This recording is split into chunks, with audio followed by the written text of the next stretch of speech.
Friends, आज आपका topic है टाइप ऑफ कम्युनिकेशन। कम्युनिकेशन कितने टाइप्स के होते हैं, आज हम इसके बारे में डिस्कशन करेंगे। जैसे टाइप्स ऑफ कम्युनिकेशन 6-7 टाइप्स के होते हैं, बट आपको जैसे आप किसी से बातचीत करते हैं तो इंट्रापर्सनल होता है, इंडिविजुअल वाले होते हैं, ग्रुप डिस्कशन करते हो आप, मास कम्युनिकेशन करते हो। तो क्या होते हैं, सब डिफरेंस कम्युनिकेशन होते हैं जिसके थ्रू आप क्या करते हो, बातचीत करते हो। तो जैसे कि आपका फर्स्ट जो आपका टाइप्स है वो है आपका इंट्रापर्सनल कम्युनिकेशन। इंट्रापर्सनल कम्युनिकेशन क्या होता है? इंट्रापर्सनल कम्युनिकेशन आपका हम दो या उससे अधिक जो लोगों के बीच सूचना के आदान प्रदान करने के रूप में संचार की अवधारणा का उल्लेख करते हैं, यहाँ तक कि जहाँ इंट्रापर्सनल कम्युनिकेशन अलग अलग है, क्योंकि इंट्रापर्सनल कम्युनिकेशन वह कम्युनिकेशन है जो आपके पास है और आपके भीतर है। यह खुद से बात करना, जोरों से पढ़ना, लिखना, सोचना, ध्यान करना, गाना और उदाहरण के लिए विश्लेषण हो सकता है। इंट्रापर्सनल कम्युनिकेशन आपके इमोशनल इंटेलिजेंस को विकसित करने में महत्वपूर्ण भूमिका निभाता है। जो आपका इंट्रापर्सनल होता है वो क्या होता है, ये दो या दो से अधिक व्यक्तियों के बीच भी आप इसका आदान प्रदान कर सकते हो, और इसमें जो आप इंट्रा कम्युनिकेशन करते हो उसमें आपके अंदर जो भी आपकी फीलिंग्स, थॉट्स होते हैं आप उनको ध्यान में रखते हो, और उसके अकॉर्डिंग जैसे आप ज़ोर से बोलते हो, आपको ज़ोर से पढ़ना होता है। आधे व्यक्ति ऐसे होते हैं ज़ोर से पढ़ना इसलिए सूटेबल समझते हैं क्योंकि उनको याद हो जाता है। तो ऐसे लिखना है, कुछ व्यक्ति अपनी बातों को लिखता है या कुछ चीज़ें याद करता है तो वो लिखने के थ्रू उस चीज़ों को देखता है। देन सोचना, किसी बातों को ध्यान में रखना कि आपको क्या करना है या आपको कोई प्लानिंग की जाती है तो वो भी इंट्रापर्सनल में आता है। आप गाने गुनगुनाते हो या गाने सुनते हैं तो ये इसके फॉर एग्जांपल होते हैं जिसके अकॉर्डिंग आपका इंट्रापर्सनल कम्युनिकेशन किया जाता है। जो इंट्रापर्सनल कम्युनिकेशन होता है वो क्या होता है, फीलिंग के थ्रू आपकी जो इमोशनल होते हैं उसके थ्रू यूज़ किया जाता है। जैसे आपकी जो भावनात्मक डेवलपमेंट के लिए विकसित करने में इसकी महत्वपूर्ण भूमिका होती है और इसके ही थ्रू इंट्रापर्सनल कम्युनिकेशन किया जाता है। इंट्रापर्सनल कम्युनिकेशन को किसी के स्वयं के साथ संचार के रूप में परिभाषित किया जा सकता है, और इसमें स्वयं वार्तालाप, कल्पना और दृश्य के कार्य और यहाँ तक कि याद और स्मृति शामिल हो सकते हैं।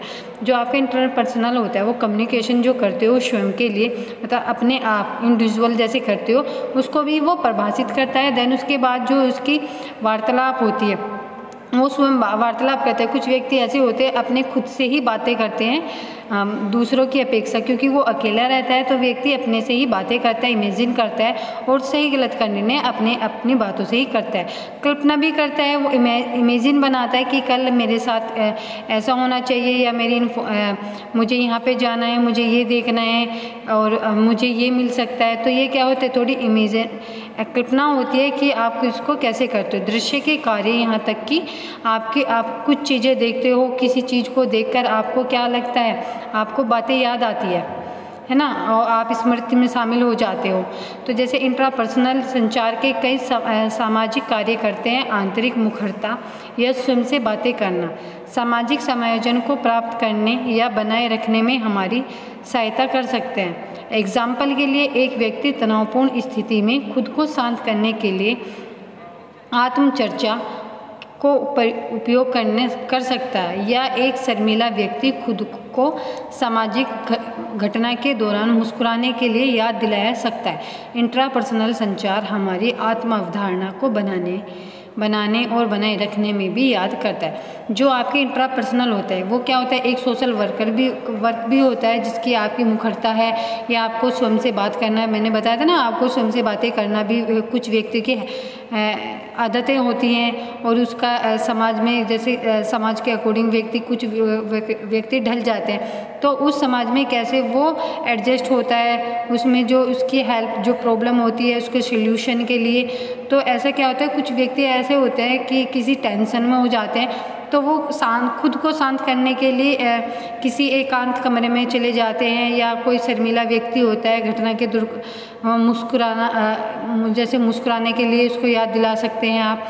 कुछ व्यक्ति है कि टेंशन में रहते हैं और आप उनको बोलते हो कि मुस्कुराओ, तो वो तभी मुस्कुराते हैं। जो इंट्रापर्सनल कम्युनिकेशन होता है वो आत्म अवधारणा को बनाए रखने के लिए मदद करता है, उससे व्यक्ति आत्मनिर्भर बनता है और अपने जो कार्य होते हैं वो स्वयं ही करता है।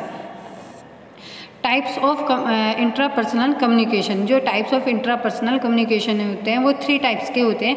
जो फर्स्ट है आपका आत्म अवधारणा या आत्म जागरूकता। ये क्या होता है, इंट्रापर्सनल कम्युनिकेशन का मूल आधार है, क्योंकि यह इस बात पर निर्णय लेता है कि आप अपने आप को अन्य लोगों के संबंध में कैसे देखते हैं। इंट्रापर्सनल कम्युनिकेशन इस पहलू में आपके विश्वास, आपके मूल्य और आपके दृष्टिकोण को शामिल है। फिर भी यह भावनात्मक बुद्धिमत्ता विकसित करने के लिए महत्वपूर्ण होता है। जो आपका इंट्रापर्सनल कम्युनिकेशन होता है इसका एक बेस होता है, क्योंकि वो क्या कहता है खुद के डिसीजन लेता है और उसके ही अकॉर्डिंग वो अन्य व्यक्ति से संबंध बनाता है। अन्य व्यक्ति से संबंध बनाता है, कैसे बनाता है, जो इंटरपर्सनल कम्युनिकेशन होता है उसमें एक ट्रस्ट भी होना चाहिए, उसके वैल्यूज़ भी होने चाहिए, उनको भी वो उसमें शामिल करता है। देन जो उसकी फीलिंग होती है, इंटेलिजेंट होता है, उसको भी डेवलपमेंट किया जाता है इंट्रापर्सनल के थ्रू।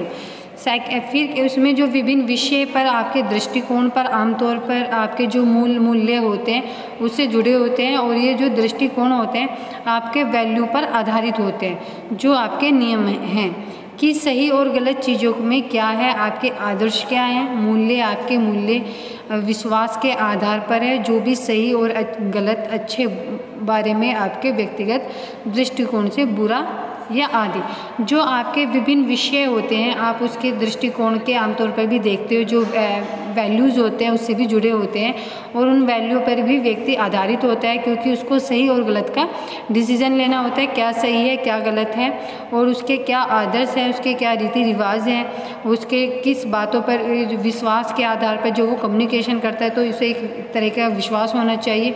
और जो सही और गलत होते हैं, अच्छे बुरे के, उसके बारे में सब कुछ उसको पता होना चाहिए। देन सेकंड आती है अवधारणा। अवधारणा पहलू बाहर की ओर केंद्रित है।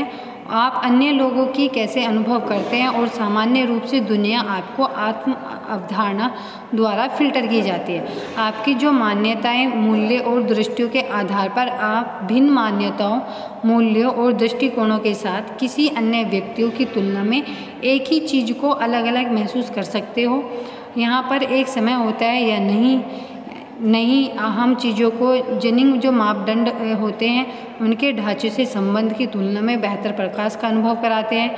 आखिरकार आप अपने स्वयं के व्यवहार के लिए नियम निर्धारित करते हैं, और इसलिए खुद को आंकना ही बहुत ही पक्षपाती बात है। जब अवधारणा की जाती है तो बाहर के जो पहलू होते हैं उन पर केंद्रित भी आप करोगे, अपने अनुभव को भी सामने रखोगे, दुनिया के भी उनकी जो कॉन्सेप्ट होते हैं आप उनको भी करोगे, उनकी जो मान्यताएं हैं, वैल्यूज़ होती हैं, उनको भी आप उनके भी दृष्टिकोण के आधार पर चलते हो, और उसकी तुलना में ही हर चीज़ों को अलग अलग किया जाता है। और इसमें ये भी देखा जाता है कि खुद जैसे एक भी खुद के दूसरों की तुलना में आप एक दूसरे व्यक्ति को अपनी तुलना में बेटर मानते हो, या उसका एक अनुभव होता है, आपको किसी सब्जेक्ट के बारे में अच्छी नॉलेज होती है, आपका जो बिहेवियर होता है उस पर भी डिपेंड करता है। और हमें खुद को भी आंकना चाहिए, जिससे कि हमें पता चले कि हमारे में क्या गुण हैं क्या नहीं है, हम पक्षपाती बातें तो नहीं कर रहे हैं। ठीक है, नेक्स्ट आता है आपका उम्मीदें। ये इंट्रापर्सनल का तीसरा प्रकार या पहलू भविष्य पर उम्मीदों के बारे में है। आप अपने भविष्य और दूसरों के भविष्य से क्या उम्मीद करते हैं। कुछ लोगों को भविष्य में बच्चे होने की उम्मीद है, कुछ लोगों को ऐसा नहीं करते। कुछ लोगों को कुछ महान बनने की उम्मीद रहती है, दूसरों को नहीं रहती। आपकी जो दीर्घकालीन अपेक्षाएं कभी कभी आपके अपने परिवार और बड़े होने वाले जो समाज जैसे परिवेशों से अपनी जो सीखा है उसके अनुमान। ब्रियन ट्रेसी को 14 दिवसीय लक्ष्य निर्धारण चुनौती को देखें। यह आपको यह स्पष्ट कराने में मदद करता है कि आप क्या हासिल करना चाहते हो और वहां पाने के लिए ठोस योजनाएं कैसे बनाओ। मतलब इंट्रापर्सनल ये भी करता है बाय फ्यूचर आपको कि कैसे उम्मीद रखनी चाहिए, आप कैसे तैयारी करते हो दूसरे के अपना फ्यूचर को संवारो, दूसरे पर उम्मीद नहीं करते कि ये ही हमारी हेल्प करेगा। इसलिए अपनी हेल्प खुद ही करनी चाहिए। अपनी मोटिवेशन, अभिप्रेरणा जो भी होती है अपने खुद से ही करनी चाहिए, सामने वाले व्यक्ति से कोई उम्मीद नहीं रखनी चाहिए। देन जो भी आप महान बनने की कोशिश करते हैं, कुछ व्यक्ति क्या होते हैं महान बनने की कोशिश करते हैं, कुछ नहीं करते, मतलब उसका ये होता है कि वो उनका भी काम करता है बट वो शो नहीं करता कि मैंने इसका काम किया। और कुछ व्यक्ति ऐसे होते हैं दूसरों के काम करके भी उसमें महान बनने की योग्यता रखते हैं। कुछ लोग आपके जो गोल्स होते हैं वो आप कैसे उसको बड़ा करते हो, कैसे समाज में प्रवेश करते हो, जो उनके लक्ष्य होते हैं वो आप कैसे निर्धारण करोगे। आपको यह स्पष्ट भी करना होता है कि आप मदद करोगे या नहीं करना चाहते, क्या हासिल करना चाहते हैं। कुछ व्यक्ति होते हैं जैसे कि आप बीएससी के बाद गवर्नमेंट जॉब में जाना चाहते हो या प्राइवेट सेक्टर में जाना चाहते हो, तो ये जो छोटी छोटी चीज़ें होती हैं इसका डिस्कशन इम्पोर्टेंट होता है, वो इंट्रापर्सनल के अकॉर्डिंग ही आपका किया जाता है।